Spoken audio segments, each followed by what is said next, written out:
Ko so se možje in fantje v naši vasi 26. odločili, da postavijo mlaj, je seveda nastal problem, na mlaju mora biti obvezna zastava. Zastave ni bilo mogoče kupiti, sploh niso v bistvu obstajale takrat, ne. In kaj bomo zdaj naredili? Ja, nekdo jo mora pač sešiti. Jaz nisem nobena profesionalna šivilja. Predtem sem enkrat hodila na šiviljski tečaj, nekaj par tednov, znala sem narediti kakšno malenkost. Ampak ker je bil mož pač in ostali sorodniki udeleženi v tem, sem tudi jaz pač se odločila, da prispevam svoj delež pa po svojih močeh. Problem je bil največji ta, ker nismo vedeli pravzaprav, kako zastava izgleda. Zato je bilo treba dobiti informacije na čisto drugačen način, kakor jih iščemo danes. Jaz sem čakala, da se bo ta zastava pojavila na televizijskimi zasloni. To se je zgodilo pozno zvečer, pri nekih poročilih, ki so bila verjetno po koncu proslave. Usedla sem se pred televizijo, se pripravila svinčnik, list in ko se je na ekranu pojavila slika naše nove zastave, sem jaz seveda si to čim bolj natančno prerisala. Osnovo za to zastavo smo dobili iz ene jugoslovanske zastave, ki je seveda bila že prej v uporabi v krajevni skupnosti. In jaz sem ta del, kjer je zvezda, izrezala ven, ostanke blaga uporabila za izdelavo grba. Zdaj, ta grb je kar ni tako enostaven, ima vse sort delčkov, je zaokrožen, ima zvezdice, ima valovčke, ima več barv, tako da glede na moje šiviljsko znanje je bilo to zame kar precejšen podvig, no, in mi je vzelo kar, jaz se ne spomnim zdaj točno, koliko časa sem delala, ampak začela sem, ko so otroci zaspali, se pravi in po teh poročilih, enkrat proti polnoči verjetno. V glavnem do jutra je bila narejena. Jaz ne bi znala zdaj povedati, da sem delala 3 ure ali 4 ure, ampak bilo je kar nekaj dela, ne. No, tudi nekaj ostankov blaga sem mogla poiskati. Dobro, to so bili časi, ko smo to večinoma ženske imele vse doma, ker smo zmeraj kaj pošivale. Ne smo metali stvari tako proč, kakor mečemo danes, tako da mi je uspelo to nekako, ne. Otroci so pridno spali, ne so vedeli nič, da se kaj pravzaprav dogaja, in jaz sem to pač sešila, moški so pa poskrbeli za vse ostalo, kar je spadalo k tej naši prav posebni proslavi. Ni bila uradna, ampak je bila prav posebna. Zastava je potem obvisela na našem mlaju kar nekaj časa. Bila je verjetno že kar v letih ta zastava, zato je kot posledica tega se zgodilo, da se je zastava raztrgala. In ko je bil čez mesec in pol vaški praznik, shod, kakor mi rečemo, Sveti Štefan, so se naši moški odločili, da je treba ta mlaj malo obnoviti, ker je seveda bil vrh suh. No, in so vrh enostavno zamenjali, zastavo vzeli dol in dali pač drugo zastavo, ki se jih je takrat pa že lahko kupilo in dobilo.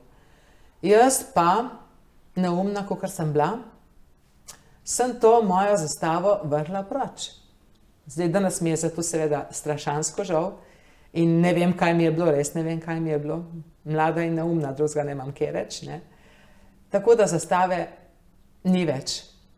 No, jaz sem to zgodbo večkrat že prej povedala. Spomnim se, enkrat so otroci v šoli imeli, najbrž je bila spet kakšna okrogla obletnica in so razne zgodbice pripovedovali in se jaz mojim otrokom to zgodbo povedala, kako je ta zastava nastala.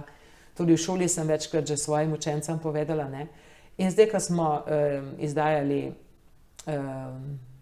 monografijo občine Pivka, se mi je zdelo tudi, da je to ena taka posebna zgodba, ki pa tudi sodi v to monografijo in sem tudi pač predala tem ustvarjalcem to mojo zgodbo.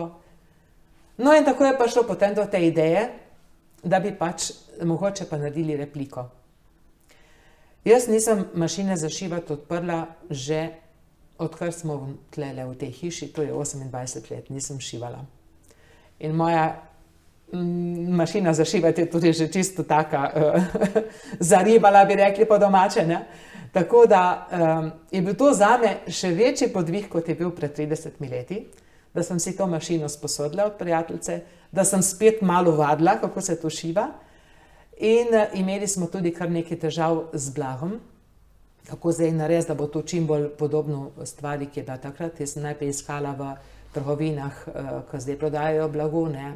Materiali so čisto drugačni, barve so drugačne, odtenki. Na kar sva se z možem odločila, da poiščeva zbiratelja in sva res zastavo staro pač dobila. In na tej stari zastavi pač je spet nastala tale. Porabila sem več ur za izdelavo, kakor sem jih pred 30 leti, ker res sem malo iz forme, kar se tega tiče. Sem pa zelo vesela, da je ta spodbuda prišla do mene in da najprej sem se malo tako otepala, jaz to sploh ne bom zmogla, ne, joj, kaj mi je zdaj to, koliko časa bom sploh, se ne znam več, ampak kar se enkrat lotiš, pa gre, ne. Sem pa delala tako zelo po etapah. En dan en kos, pa malo počitka vmes, pa ko bom zdaj grb, pa podlago, pa pol one valove, tako da nisem bila sposobna, da bi to kar zdaj v 4 urah naredila, tako kot sem takrat, ne. Ampak tako, sem vesela, da je uspelo in da bo to tudi en tak spomin, lep spomin, tudi za naše zanamce. No, to zgodbo sem jaz letos zadnji dan v šoli, ko smo imeli pač s svojim razredom ta zaključek, ne. In ko je bilo tudi tako, pač, da nekaj povemo tudi ob tej 30-letnici, no saj bi itak, ampak je bilo še prav posebno navodilo in ne samo drugače, da sem tudi mojim učencem povedala to zgodbo. In pa mi je prav ena mama napisala mail nazaj, da se zelo zahvaljuje, da so učenci bili vsaj njen, ne, da je to ne vem kolikokrat doma povedal in da je bila to tudi ena taka naložba tudi za današnje otroke, ne, ta zgodba. No, ko smo zdaj ob 30-letnici imeli, v bistvu je bil organiziran, če lahko tako rečem, blagoslov zastav, bila je maša, ljudje so prinesli svoje zastave, ki jih imajo doma in smo tudi to zastavo nesli v cerkev, da jo je župnik blagoslovil in potem slovesno prenesli do mlaja in pred mlaju dvigali. Zapeli Zdravljico seveda in pač malo kulturnega programa je bilo. Pestili smo jo gor en teden, pa sem pa jaz vztrajala, da zastavo vzamemo dol, da se ne bi še enkrat ponovila zgodba, da ne bi bila v koščkih, tako da smo jo sneli dol in dali pač eno drugo, tako pač malo manjšo, današnjo, novejšo zastavo gor. Ta pa ne sme več se raztrgati. Zdaj jaz predtem nisem ne vem kako aktivno sledila vsem tem političnim dogodkom in tako, imela pa sem v sebi to slovenstvo, ki je pač prišlo iz mojega otroštva že, recimo moji starši so živeli v času Italije, mama mi je ne vem kolikokrat povedala, kako je šla v prvi razred in imela italijansko učiteljico, ki ni sploh nič razumela, kako je ponavljala prvi razred, ker je pač ni šlo, ne, ata je bil v italijanski vojski, pač so ga kot obveznega vzeli noter. In povedala, kako niso smeli v cerkvi in vse posod, se pravi slovenski jezik, prepovedan knjige.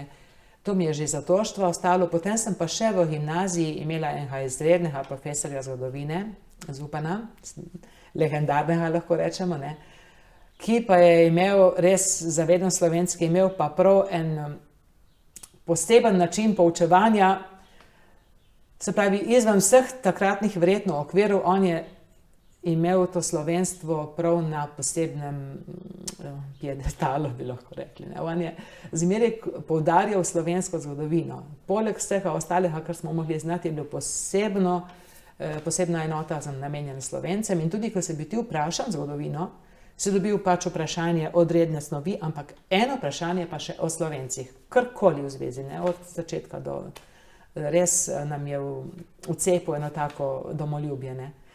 No in se pravi, čeprav nisem spremljala tako aktivno politike, pač 2 majhna otroka, služba, hiša, vse, ampak to, da naša država je pa pomembna, da ohranimo svojo identiteto in svoj jezik, je bilo svojo pesem, je bilo pa zelo pomembno zame, ne. No in ko smo 25. junija oddali, če tako rečemo, otroke, ne, in 26. junija prišli spet v šolo, Zinka Vadnjal rekla, tole bo treba pa posebej proslaviti in je šla po šampanjc. No, in mi smo seveda nazdravili v zbornici, veselo si, sicer malo tudi v strahu, ker smo že videli, da nekaj se pa pripravlja, nazdravili tej novi državi. In seveda, preden se razidemo, gremo še skupaj do ene takratne pizzerije, ki je bila tam na glavnem trgu, lahko rečemo, v Pivki, ob nasproti današnje občine. In tam smo še malo klepetali, preden se razidemo, ne vem, mogoče je bilo tam okrog kaj predpoldne, imam spominu, da je moglo biti, imela sem s sabo še svojo 6-letno, pravzaprav 5-letno hčerko takrat. Mi dve se odločiva, da zdaj je pa že čas, da gremo domov, stanemo od mize, greva proti vratom, prideva do vrat in v tistem hipu se po cesti peljejo tanki. Jaz sem bila čisto šokirana, pa tudi moja hči, ki je zdaj stara že 35 let, pravi, da se tega dogodka živo spomne, kako so ti tanki dol peljali in kako so ljudje stali zunaj na tem placu in kačali in mahali s punjami proti tem tankom, ki so orali cesto, lahko rečemo. Jaz sem mogla iti domov mimo Vojašnice. Nisem vedela, kaj narediti. Kaj ne zdaj, ne grem, most, ozko, tam se niti 2 avta nista mogla srečati. Kaj bom naredila, če srečam tank?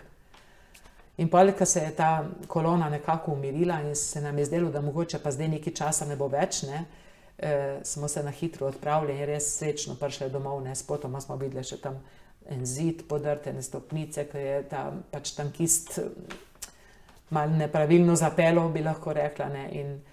In ta strah mimo Vojašnice se peljati, jaz ga ne znam opisati. Srce je kar stalo. Čim bolj hitro tle mimo, čim bolj hitro mimo tega. Čeprav takrat tisti hip je bilo tam mirno, ne pa v Vojašnici, ampak pol so bile še, ni bilo pa več tako mirno naslednje ure. In potem smo bili pa v glavnem doma, jaz itak v šolo seveda nismo šli več, držali smo se tle okrog, spomnim se, da smo si v kleti, živeli smo tle zamo v eni zelo stari hiši, ki ima tako obokano klet, da smo si naredili zalogo hrane, zalogo vode, nekaj oblačil, odeje. In tudi živo se spomnim, da nedelja, ja vem, da je bila, verjetno je bila to prva nedelja potem, ne vem, v začetku julija mogoče, ko so po radiju verjetno, ali televiziji, napovedali, da se pričakuje letalski napad in kako so se tudi sosedje prišli k nam nekateri, da smo pač, da bi lahko šli v to, je bila najbolj taka zanesljiva stavba v bistvu v okolici, res taka stabilna, stara in lepo zidana. Strah nas je bilo v glavnem, sedeli smo, cele dneve smo sedeli pred televizijo in samo poslušali, kaj se dogaja, In hvala Bogu, da ni dolgo trajalo, In prav je, da se tega zavedamo, tudi da otroke učimo zdaj v šoli, pač ni ne vem kako zelo poudarjeno trenutno zdaj to, da bi se neki zelo poudarjalo to osamosvojitev. Letos mogoče malenkost bolj, ki je bila ta obletnica, Drugače pa tudi oba ta najpomembnejša praznika, dan državnosti in dan samostojnosti, padeta ravno pred počitnice. In če bi bili potem mi naslednji dan v šoli, bi verjetno to bilo malo drugače. Tako pa otroci se razpustijo, če je doma še malo podpore v tem smislu, verjetno še kaj izvejo, drugače pa v šoli lih zelo dosti ne. Jaz pri svojimi predmeti pazim, da vedno poudarjam, se pravi, ker učim glasbo, da poudarjam, kaj je bilo slovenskega, Da tisto malo bolj podrobno tudi obdelamo, bi rekla, teoretično, čeprav drugače zelo pazim, da ni preveč teorije, da je bolj prepevanje. Tudi pri pevskimi zbori zmeri pazim, da pojemo, lahko rečem, bom rekla, 95% slovenskega, Otroci bi zelo radi. Pa dajmo kakšno angleško učiteljica, pa zakaj vi njih, da nečeste? Mi smo Slovenci. Lahko zapojemo tudi kakšno angleško, ma bomo peli v slovenski verziji.